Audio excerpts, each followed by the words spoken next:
من كام أسبوع وأنا حاسة إن في حاجة اتغيرت، مش عارفة أحددها بالظبط، بس الجو في البيت بقى تقيل. بصحى الصبح على وجع في صدري ومش بفهم سببه، ولا هو تعب ولا خوف ولا وجع قلبها بيولع ومش قادرة تقول. بقيت بحاول أضحك، أتكلم عادي، أعمل نفسي تمام، بس كل حاجة جوايا بتنهار بالراحة. الكلمة الصغيرة بتوجعني، النظرة الباردة بتوجع أكتر. النهاردة وأنا بوضب الأوضة سمعت صوت خبط على الباب، مش خبط عادي، لأ، خبط بعصبية، كأنه بينفس عن حاجة جواه. جريت بسرعة وأنا قلبي بيدق، لقيته واقف، وشه متغير، عينه حمرة، وصوته مليان غضب. قلتله وأنا بحاول أتكلم بهدوء: في إيه يا حبيبي؟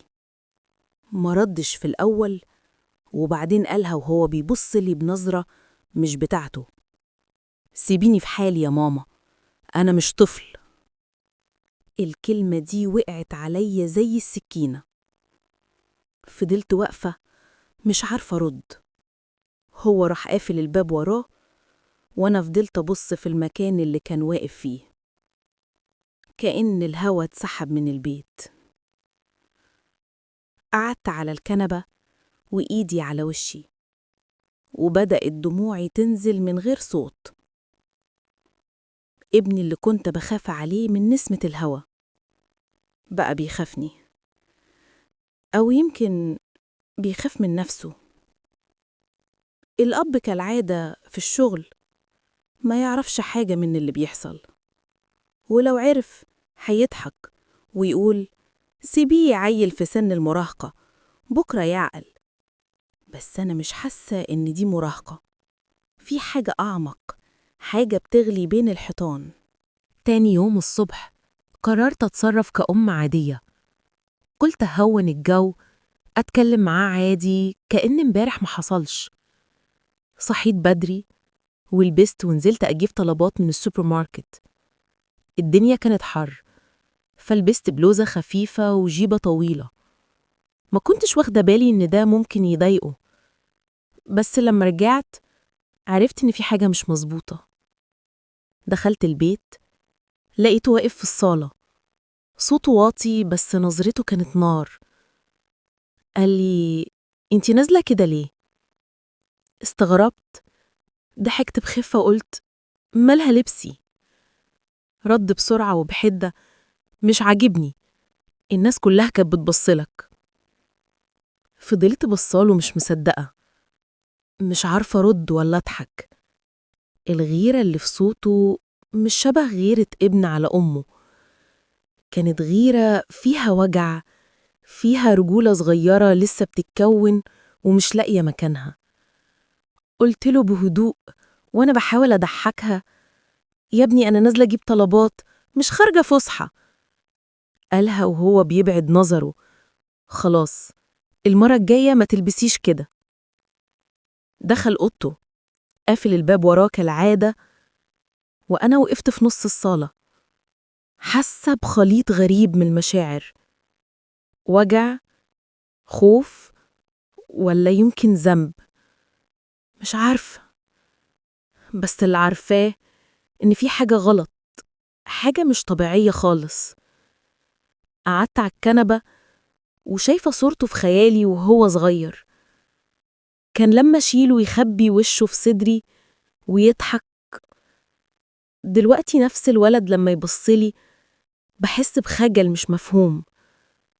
هو مش بيكرهني، بس مش مرتاحلي. وأنا كمان بقيت كل مرة أكلمه بتوتر من نبرته، من طريقته. وليلها لما رجع أبوه ما اتكلمتش ولا حكيت حاجة. كتمت جوايا وسألت نفسي وأنا في السرير: هو ابني فعلا، ولا الوقت غير كل حاجة جواه؟ الأيام بعدها بقت تمشي على نفس الوتيرة، كلام قليل ونظرات كتير، كأن كل كلمة بينا محتاجة تصريح. وأنا بدأت أتراجع، أتكلم أقل، أراقب أكتر. بقيت أحس إن البيت نفسه بقى بيراقبني معاه. كل مرة أفتح الشباك أو أخرج البلكونة أحس بنظره عليا، مش بنظرة ابن بيطمن على أمه، نظرة فيها خوف، فيها سيطرة، وفيها حاجة غريبة مش عارفة أفسرها.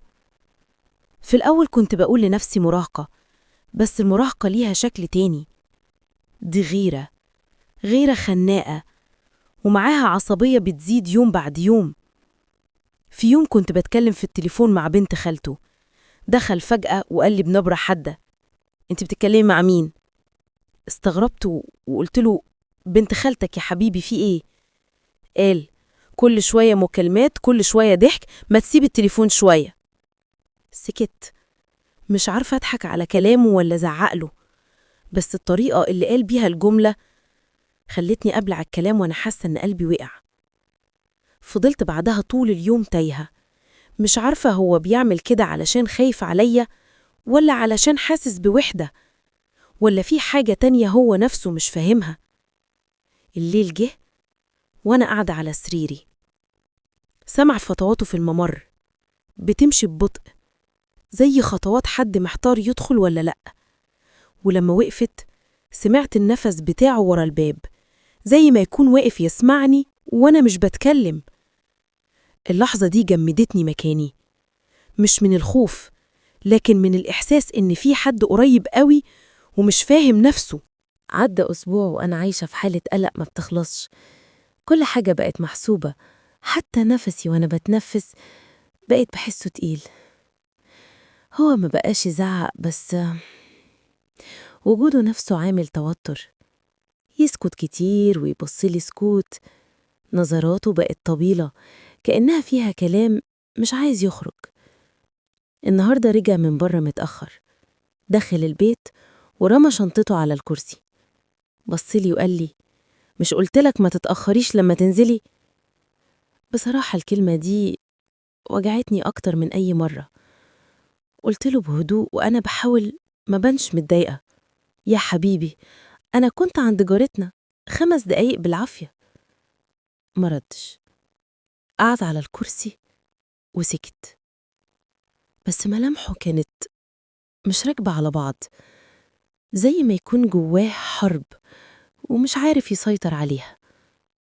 فضلت أبصله وقلبي بيتقل كل ثانية. ابني اللي كنت بخاف عليه بقيت بخاف منه، مش خوف بمعناه، بس خوف من المجهول اللي جواه. قربت منه وحطيت إيدي على كتفه، قلت له: يا ابني، مالك؟ احكي لي، انت زعلان من ايه؟ بصلي نظرة طويلة فيها وجع، وبعدين قال بهمس: مش عارف يا ماما، بس كل حاجة جوايا ملخبطة. وقام دخل أوضته وقفل له الباب، وأنا فضلت قاعدة مكاني سمع صدى كلامه بيتردد في دماغي: مش عارف يا ماما. الليل عدى وأنا مش قادرة أنام. كل شوية أبص على الباب المقفول وأفكر: أكلمه، أسيبه، أروح لطبيب نفسي، ولا استنى وأديه وقته. أنا بس المرة دي حاسة إني تايهة، مش عارفة أتصرف، ولا عارفة ابني محتاج حضن ولا علاج. وساعتها سمعت الباب بيطقطق خفيف، زي ما يكون فتحه اللحظة وبعدين رجع قفله تاني. وقعدت أنا في نفس مكاني بص على الباب ومش عارفة هو اللي خايف ولا أنا.